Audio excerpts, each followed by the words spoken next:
ಎಲ್ಲರಿಗೂ ನಮಸ್ಕಾರ. ಈ ದಿನ ನಾವು ತಿಳ್ಕೊಳ್ತಿರುವಂಥದ್ದು ವಿಷಯ ಯಾವುದು ಅಂತ ಹೇಳಿದ್ರೆ ರಾಷ್ಟ್ರೀಯ ಚಿಹ್ನೆಗಳು ಅಂದರೆ ನ್ಯಾಷನಲ್ ಸಿಂಬಲ್ಸ್ ಆಫ್ ಇಂಡಿಯಾ ಎನ್ನುವಂಥ ವಿಷಯವನ್ನು ನಾವು ಇವತ್ತು ತಿಳ್ಕೊತಾ ಇದ್ದೀವಿ. ಈ ದಿನ ನಾವು ಈ ವಿಷಯವನ್ನು ಯಾಕೆ ತೊಗೊಂಡಿದ್ದೀನಿ ಅಂದರೆ ಇದು 6ನೇ ತರಗತಿಯಲ್ಲಿರುವಂಥ ಒಂದು ಪಠ್ಯ ವಿಷಯ. ಅಂದರೆ ಯಾರು ಟೆಕ್ಸ್ಟ್ ಬುಕ್ಕನ್ನು ಅನಲೈಸ್ ಮಾಡಬೇಕು ಅಂದ್ಕೊಂಡಿರ್ತೀರೋ ಅವರಿಗೆಲ್ಲ ತುಂಬ ಸಹಕಾರಿಯಾಗಿರ್ತದೆ. ಹಾಗೂ ಯಾರು 6ನೇ ತರಗತಿ ವಿದ್ಯಾರ್ಥಿಗಳಿದ್ದಾರೆ ಅವರೆಲ್ಲರಿಗೂ ಸಹ ಈ ಪಾಠವನ್ನು ನಾನು ಅರ್ಪಿಸ್ತಾ ಇದ್ದೀನಿ. ಅಂದರೆ ಈ ಪಾಠದಲ್ಲಿ ನಾವೇನೇನನ್ನು ತಿಳ್ಕೊತೀವಿ ಅಂತಂದರೆ ಇದರಲ್ಲಿ 2 ಭಾಗಗಳನ್ನ ಮಾಡ್ಕೊಂಡಿದ್ದೀನಿ. ಇದರಲ್ಲಿ ರಾಷ್ಟ್ರೀಯ ಚಿಹ್ನೆಗಳಲ್ಲಿ ಪ್ರಮುಖವಾದಂಥ ರಾಷ್ಟ್ರೀಯ ಚಿಹ್ನೆಗಳೇನು, ಅವುಗಳ ಹಿನ್ನೆಲೆ ಏನು, ಅವುಗಳನ್ನು ಭಾರತ ಸಂವಿಧಾನ ಯಾವುದನ್ನ ಅಕ್ಸೆಪ್ಟ್ ಮಾಡ್ಕೊಂಡಿದೆ ಅನ್ನುವಂಥ ವಿಷಯವನ್ನು ನಾವು ಇವತ್ತು ತಿಳ್ಕೊತಾ ಹೋಗ್ತೀವಿ. ಯಾರು ನಮ್ಮ ವಿಡಿಯೋವನ್ನು ಮತ್ತೆ ಈಗ ನೋಡ್ತಾ ಇದ್ದೀರಿ ಅವರೆಲ್ಲ ವಿಡಿಯೋನ ಸಬ್ಸ್ಕ್ರೈಬ್ ಮಾಡ್ಕೊಳ್ಳಿ, ಲೈಕ್ ಮಾಡಿ ಹಾಗೂ ಶೇರ್ ಮಾಡಿ ಅಂತ ಹೇಳ್ತಾ ಈ ವಿಡಿಯೋನ ಪ್ರಾರಂಭಿಸ್ತಾ ಇದ್ದೀನಿ. ಈ ದಿನ ನಾವು ನಮ್ಮ ರಾಷ್ಟ್ರಧ್ವಜವನ್ನು ಕಾಮನ್ ಆಗಿ ನೋಡಿರ್ತೀವಿ, ಎಲ್ಲ ಕಡೆ ನಾವು ರಾಷ್ಟ್ರಧ್ವಜವನ್ನು ಹಾರಿಸ್ತಾ ಇರ್ತೀವಿ. ಈ ರಾಷ್ಟ್ರಧ್ವಜ ಅನ್ನೋದಂಥದ್ದು ನಮ್ಮ ಸ್ವಾತಂತ್ರ್ಯ ಮತ್ತು ದೇಶ ಪ್ರೇಮ, ಒಗ್ಗಟ್ಟು ಹಾಗೂ ನಿಷ್ಠೆಯ ಪ್ರತೀಕವಾಗಿ ನಾವು ರಾಷ್ಟ್ರಧ್ವಜವನ್ನು ಬಳಸ್ತೀವಿ. ಇದು ಸ್ತಂಭದ ಮೇಲೇರಿದಾಗ ಪ್ರತಿಯೊಬ್ಬ ಪ್ರಜೆಯ ಹೃದಯ ತುಂಬಿ ಬರ್ತದೆ. ಅಂದರೆ ಭಾರತೀಯನಾದಂಥವನ ಪ್ರತಿಯೊಬ್ಬ ಹೃದಯವಂತನ ಹೃದಯವೂ ಆ ದಿನ ತುಂಬಿರ್ತದೆ. ಏಕೆಂದರೆ ಅದಕ್ಕೆ ಒಂದು ಗೌರವ ಸಲ್ಲಿಸಬೇಕು ಅನ್ನುವಂಥ ಗೌರವ ತಮ್ಮಲ್ಲಿ ತಾನಾಗೇ ಮೂಡುವಂಥದ್ದು ರಾಷ್ಟ್ರೀಯ ಧ್ವಜವನ್ನು ನೋಡಿದಾಗ. ಈ ರಾಷ್ಟ್ರೀಯ ಧ್ವಜವನ್ನು ವಿನ್ಯಾಸಗೊಳಿಸಿದವರು ಅಂದರೆ ಡಿಸೈನ್ ಮಾಡಿದ್ದು ಯಾರು ಅಂತ ಕೇಳಿದ್ರೆ ಪಿಂಗಾಳಿ ವೆಂಕಯ್ಯ ಅನ್ನುವಂಥವರು ಈ ರಾಷ್ಟ್ರಧ್ವಜವನ್ನು, ಅಂದರೆ ನಾವು ಇವತ್ತು ಏನು ತ್ರಿವರ್ಣ ಧ್ವಜ ಅಥವಾ ತಿರಂಗ ಧ್ವಜ ಅಂತ ಬಳಸ್ತಾ ಇದ್ದೀವಲ್ಲ, ಈ ಧ್ವಜವನ್ನು ವಿನ್ಯಾಸಗೊಳಿಸಿದವರು ಯಾರು ಅಂತ ಹೇಳಿದ್ರೆ ಪಿಂಗಾಳಿ ವೆಂಕಯ್ಯ ಅನ್ನುವಂಥವರು ಈ ಧ್ವಜವನ್ನು ವಿನ್ಯಾಸಗೊಳಿಸ್ತಾರೆ. ನಂತರದಲ್ಲಿ ಭಾರತದ ರಾಷ್ಟ್ರೀಯ ಧ್ವಜವನ್ನು ಜುಲೈ 22, 1947 ಸಂವಿಧಾನ ರಚನಾ ಸಭೆ ಅಳವಡಿಸಿಕೊಂಡಿತ್ತು. ಅಂದರೆ ಆಗ ಇನ್ನೂ ಸರ್ಕಾರ ಇರಲಿಲ್ಲ. ಭಾರತದ ಸಂವಿಧಾನ ರಚನಾ ಸಭೆಯ ತಾತ್ಕಾಲಿಕ ಸರ್ಕಾರ ಆಗಿದ್ದರಿಂದ ಭಾರತದ ರಾಷ್ಟ್ರಧ್ವಜವನ್ನು ಜುಲೈ 22ನೇ ತಾರೀಕು 1947 ಇನ್ನು ಸ್ವತಂತ್ರ ಪೂರ್ವದಲ್ಲಿಯೇ ನಮ್ಮ ರಾಷ್ಟ್ರಧ್ವಜವನ್ನು ನಾವು ನಮ್ಮ ಸಂವಿಧಾನ ರಚನಾ ಸಭೆ ಅಳವಡಿಸಿಕೊಂಡಿದೆ. ನಮ್ಮದು 3 ಬಣ್ಣಗಳಿಂದ ಕೂಡಿದ ಧ್ವಜವಾಗಿದೆ. ಆದ್ದರಿಂದ ಇದನ್ನು ನಾವು ತಿರಂಗ ಧ್ವಜ ಅಂತ ಕರಿತೀವಿ. ತ್ರಿವರ್ಣ ಅಥವಾ ಕನ್ನಡದಲ್ಲಿ 3 ವರ್ಣಗಳ ಧ್ವಜ ಅಂತ ಕರಿತೀವಿ. ಈ ಧ್ವಜದ ವಿಶೇಷತೆ ಏನು ಅಂತ ನೋಡಿದಾಗ ಮೇಲೆ ಕೇಸರಿ ಬಣ್ಣ ಇದೆ, ಮಧ್ಯದಲ್ಲಿ ಬಿಳಿ ಬಣ್ಣ ಇದೆ ಮತ್ತು ಕೆಳಗೆ ಹಸಿರು ಬಣ್ಣಗಳಿದ್ದಾವೆ. 3 ಬಣ್ಣಗಳಿಂದ ಕೂಡಿದೆ. ಬಿಳಿ ಬಣ್ಣದ ಮಧ್ಯದಲ್ಲಿ ನೀಲಿ ಬಣ್ಣದ ಚಕ್ರ ಇದೆ. ಈ ಚಕ್ರದಲ್ಲಿ 24 ಅರಗಳಿದ್ದಾವೆ ಅಥವಾ ಗೆರೆಗಳಿದ್ದಾವೆ. ಚಕ್ರದ ವ್ಯಾಸ ಬಿಳಿ ಪಟ್ಟಿಯ ಅಗಲದಷ್ಟೇ ಇದೆ. ಅಂದರೆ ಬಿಳಿ ಪಟ್ಟಿ ಎಷ್ಟು ಅಗಲ ಇರ್ತದೋ ಅಷ್ಟು ಅಗಲದಾಗಲೇ ಈ ನೀಲಿ ಬಣ್ಣದ ಚಕ್ರ ಇರಬೇಕಾಗುತ್ತೆ. ಧ್ವಜ ಆಯತಾಕಾರವನ್ನು ಹೊಂದಿದ್ದು ಅದರ ಉದ್ದಗಲಗಳ ಅನುಪಾತ 3:2 ಇರಬೇಕು. ಅದರ ಉದ್ದ 3ರಷ್ಟು, ಅದಕ್ಕೆ ಅನುಪಾತವಾಗಿ 2ರಷ್ಟು ಅಗಲ ಇರಬೇಕಾಗುತ್ತೆ. ನಂತರ 3 ಬಣ್ಣದ ಪಟ್ಟಿಗಳು ನಮ್ಮ ಸಮ ಪ್ರಮಾಣದಲ್ಲಿರುತ್ತವೆ. ಧ್ವಜದ ಬಟ್ಟೆಯು ಹತ್ತಿ ಅಥವಾ ರೇಷ್ಮೆಯದ್ದಾಗಿರಬೇಕು. ಜೊತೆಗೆ ಇದು ಕೈಯಿಂದ ನೇಯ್ದಿರುವಂತಹ ಧ್ವಜ ಆಗಿರಬೇಕು. ಅದರ ದಾರವನ್ನು ಕೈಯಿಂದಲೇ ಮಾಡಿದ್ದಾಗಿರಬೇಕು. ಧ್ವಜವನ್ನು ಇಷ್ಟು ಕಂಡೀಷನ್ಗಳ ಮೇಲೆ ಮಾಡಬೇಕಾಗುತ್ತೆ. ನಂತರದಲ್ಲಿ ನಮ್ಮ ರಾಷ್ಟ್ರಧ್ವಜಗಳ ಬಣ್ಣಗಳು 3 ಬಣ್ಣಗಳಿದ್ದಾವೆ. ಆ 3 ಬಣ್ಣಗಳು ಏನೇನನ್ನು ಹೇಳ್ತವೆ ಅಂತ ನೋಡಿದಾಗ ಕೇಸರಿ ಬಣ್ಣವು ನಿಸ್ವಾರ್ಥ ಹಾಗೂ ತ್ಯಾಗವನ್ನು ಸಂಕೇತಿಸಿದರೆ ಬಿಳಿ ಬಣ್ಣವು ಸತ್ಯ, ಶಾಂತಿ, ಪರಿಶುದ್ಧತೆಯ ಪ್ರತೀಕವಾಗಿರ್ತದೆ. ಹಸಿರು ಸಸ್ಯ ಶ್ಯಾಮಲೆಯಾದಂತಹ ಭೂಮಿಯ ಸಂಕೇತ. ಇದು ಕೃಷಿ ಕೈಗಾರಿಕೆಗಳ ಸಮೃದ್ಧಿಯ ಗುರುತು. ಚಕ್ರವು ಸಾರನಾಥದ ಅಶೋಕ ಸ್ತಂಭದಲ್ಲಿರುವಂತಹ ಚಕ್ರದ ಪ್ರತೀಕವಾಗಿದ್ದು ಚಲನೆಯ ಹಾಗೂ ಪ್ರಗತಿಯ ಪ್ರತೀಕವೂ ಹೌದು. ಒಟ್ಟಾರೆ ನಾವು ರಾಷ್ಟ್ರಧ್ವಜದಲ್ಲಿ 4 ಬಣ್ಣಗಳನ್ನು ಕಾಣ್ತೀವಿ. ಯಾವುದ್ಯಾವುದು ಅಂತ ಹೇಳಿದ್ರೆ ಕೇಸರಿ ಬಣ್ಣ, ಬಿಳಿ ಬಣ್ಣ, ಹಸಿರು ಬಣ್ಣ ಹಾಗೂ ಚಕ್ರ ಇರುವಂತಹ ನೀಲಿ ಬಣ್ಣವನ್ನು ಸೇರಿ ಒಟ್ಟಾರೆ ನಾವು ಒಂದು ಸ್ಪರ್ಧಾತ್ಮಕ ಪರೀಕ್ಷೆಗಳಲ್ಲಿ ಕೇಳುವಂತಹ ನಿಟ್ಟಿನಲ್ಲಿ ನೋಡಿದಾಗ ನಾವು ಒಟ್ಟಾರೆ 4 ಬಣ್ಣಗಳನ್ನು ರಾಷ್ಟ್ರಧ್ವಜದಲ್ಲಿ ಕಾಣ್ತೀವಿ.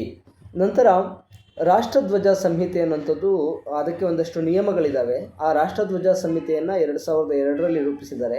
ಆ 2002ರ ರಾಷ್ಟ್ರಧ್ವಜ ಸಂಹಿತೆ ಪ್ರಕಾರ ರಾಷ್ಟ್ರಧ್ವಜ ಅನ್ನುವಂಥದ್ದು ಯಾವತ್ತೂ ಕೊಳೆಯಾಗಿರಬಾರ್ದು, ಹರಿದಿರಬಾರ್ದು. ಹಾರಿಸುವಾಗ ಯಾವಾಗಲೂ ಕೇಸರಿ ಬಣ್ಣ ಮೇಲೆ ಬರುವಂತೆ ಹಾರಿಸಬೇಕು. ರಾಷ್ಟ್ರಧ್ವಜದ ಎತ್ತರಕ್ಕೆ ಬೇರೆ ಯಾವ ಧ್ವಜವನ್ನು ಹಾರಿಸಬಾರ್ದು. ಆಮೇಲೆ ಕಂಬದ ತುದಿಯವರೆಗೂ ಮೇಲೇರಿಸಿ ರಾಷ್ಟ್ರಧ್ವಜವನ್ನು ಹಾರಿಸಬೇಕು. ಯಾವಾಗಲೂ ಸೂರ್ಯೋದಯದ ನಂತರ ರಾಷ್ಟ್ರಧ್ವಜವನ್ನು ಹಾರಿಸಬೇಕು.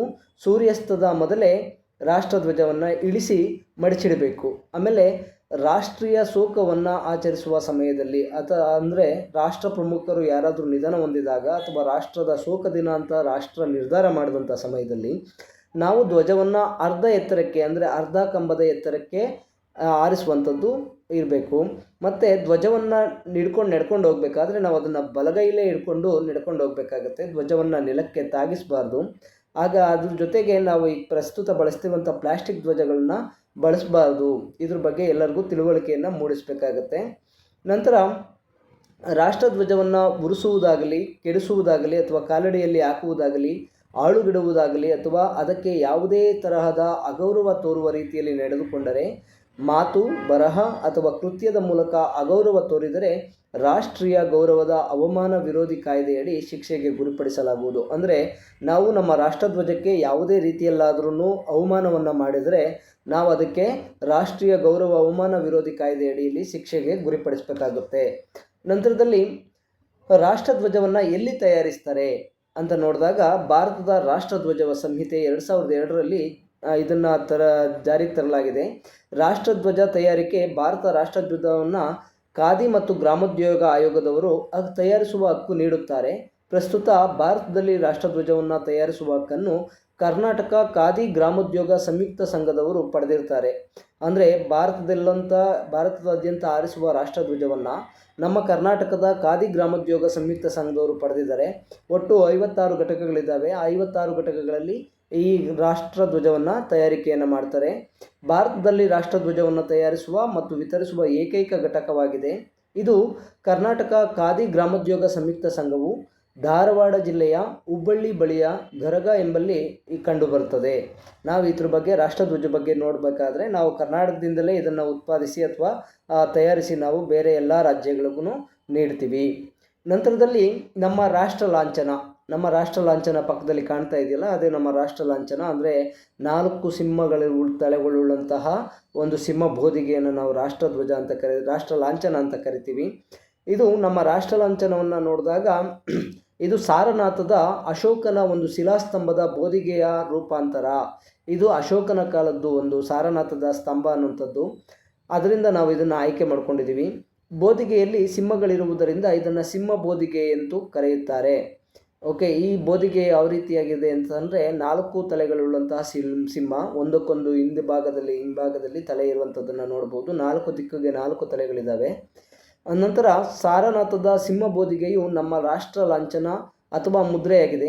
ಮೂಲ ಶಿಲ್ಪಕೃತಿಯಲ್ಲಿ 4 ಸಿಂಹಗಳು 4 ದಿಕ್ಕುಗಳಿಗೆ ಮುಖ ಮಾಡಿ ಒಂದಕ್ಕೊಂದು ಬೆನ್ನು ಮಾಡಿ ಪೀಠವೊಂದರ ಮೇಲೆ ನಿಂತಿದೆ.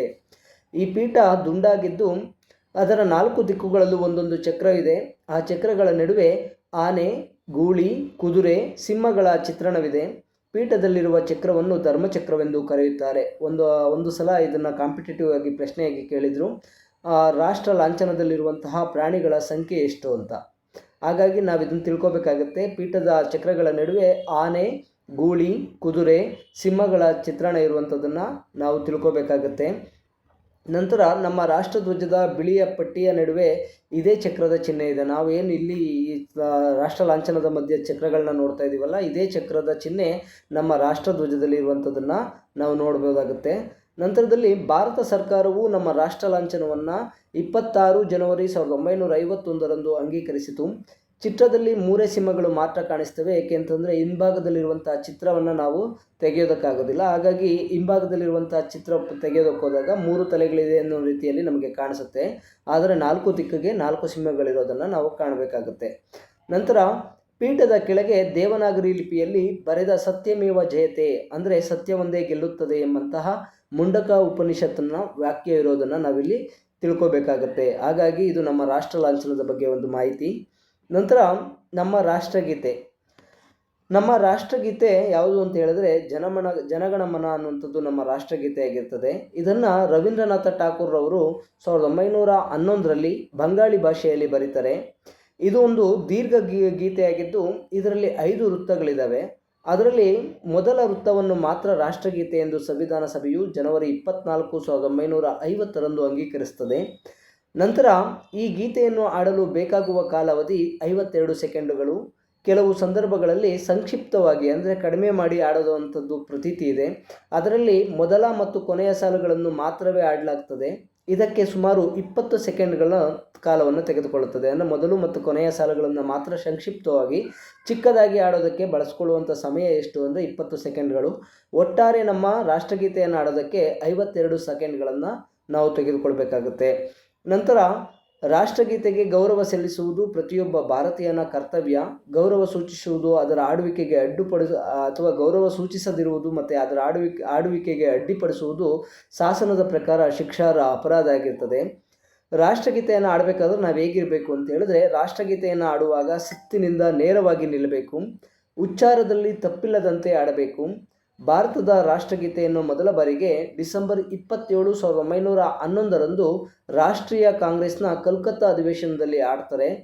ಭಾರತದ ರಾಷ್ಟ್ರಗೀತೆಯನ್ನು ಹಿಂದಿ ಮತ್ತು ಉರ್ದು ಭಾಷೆಗೆ ಭಾಷಾಂತರಿಸಿದವರು ಯಾರು ಅಂತಂದರೆ ಹಬೀದ್ ಅಲಿ ಅನ್ನೋಂಥವ್ರು ಅದನ್ನು ಭಾಷಾಂತರವನ್ನು ಮಾಡ್ತಾರೆ.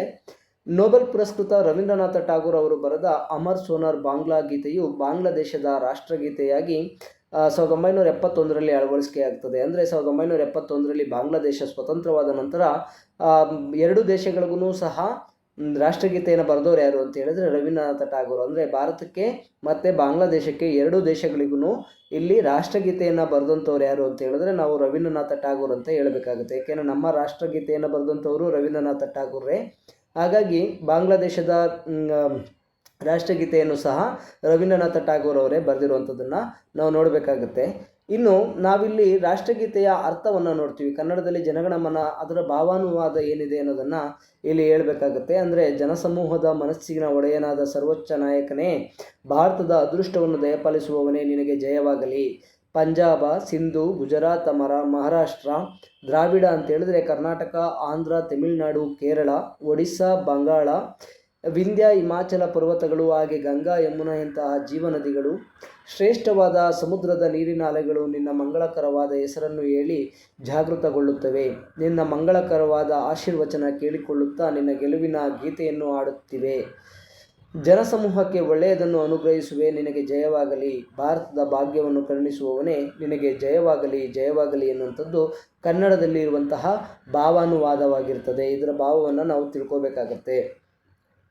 ನಂತರದಲ್ಲಿ ನಮ್ಮ ರಾಷ್ಟ್ರಸ್ತವ ಅಥವಾ ನಮ್ಮ ನ್ಯಾಷನಲ್ ಸಾಂಗ್ಸ್, ನಮ್ಮ ರಾಷ್ಟ್ರೀಯ ಹಾಡು ಅಂತ ಯಾವುದನ್ನು ಕರಿತೀವಿ ಅಂತ ಹೇಳಿದ್ರೆ ಒಂದೇ ಮಾತರಂ ಗೀತೆಯನ್ನು ನಾವು ನಮ್ಮ ರಾಷ್ಟ್ರೀಯ ಹಾಡು ಅಥವಾ ರಾಷ್ಟ್ರಸ್ತವ, ನ್ಯಾಷನಲ್ ಸಾಂಗ್ ಅಂತ ಕರಿತೀವಿ. ಇದು ರಾಷ್ಟ್ರಗೀತೆಗೆ ಸಮಾನವಾದಂತಹ ಸ್ಥಾನಮಾನ ಪಡೆದಿರುವಂತಹ ಒಂದೇ ಮಾತರಂ.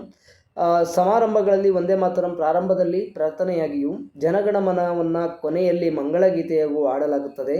ಒಂದೇ ಮಾತರಂ ಗೀತೆಯನ್ನು ರಚಿಸಿದವರು ಯಾರು ಅಂತ ಹೇಳಿದ್ರೆ ಬಂಕಿಮಚಂದ್ರ ಚಟರ್ಜಿಯವರು ಇದನ್ನು ಆನಂದಮಠ ಕಾದಂಬರಿಯಲ್ಲಿ ಈ ಗೀತೆಯನ್ನು ಬರೆದಿದ್ದರು. ಅದರಿಂದ ಇದನ್ನು ಆಯ್ಕೆ ಮಾಡಿಕೊಳ್ಳಲಾಗಿದೆ. ಸ್ವತಂತ್ರ ಪೂರ್ವದಲ್ಲಿ ರಾಷ್ಟ್ರಗೀತೆಯ ಸ್ಥಾನಮಾನವನ್ನು ಪಡ್ಕೊಂಡಿತ್ತು.